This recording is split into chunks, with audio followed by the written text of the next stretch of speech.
from Missouri controls the time. I'd yield to my good friend.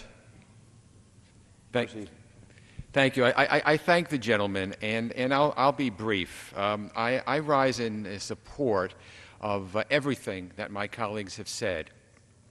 The U.S.-Israel relationship is a special relationship, and it's a relationship that needs to be strengthened. The United States is Israel's only true friend. In fact, when you look at the United Nations or a so-called Human Rights Council in the United Nations, it's really a kangaroo court stacked up against Israel. No wonder Israel doesn't accept what the so-called international body says about them, because they can never do anything right. They're always condemned no matter what they try, no matter what they do. My colleagues have pointed out that Israel, like every other sovereign nation, has the right to defend itself, that Israel has at least twice seized large caches of arms aboard Iranian ships bound for Hamas and Hezbollah.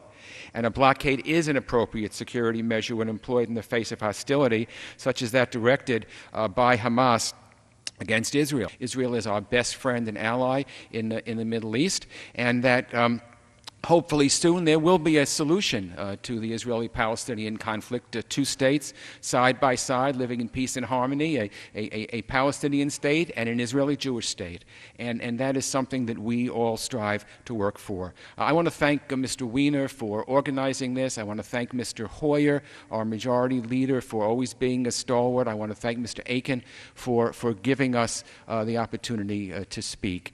When it comes to Israel, this Congress is united with strong bipartisan support, and we're going to keep it that way. Thank you. I yield back. Thank you, gentlemen. I think you're articulate, and I think that that's accurate to say. There is a good bipartisan sentiment that, you know, when a small nation is trying to defend itself, we've always stood for people. And the basic principle of people being allowed to be free and have some self-determination as to how they're going to rule their own country and be free from the fear of terrorists, that's something that Americans can really agree on. I appreciate your taking time on that subject.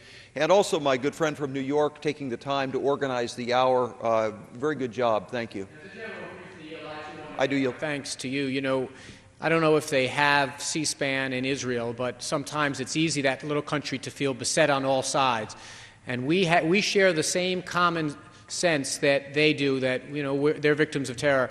And I want to thank you. You know, we disagree on a lot in this place, and you're going to spend the next hour or so pointing out some of those places. But there are some things that have broad bipartisan support, and the support of Israel is one of those things, and I want to thank you for being at the forefront of that. Well, thank you very much, gentlemen, and thank you for the leadership you've shown tonight. Thank you.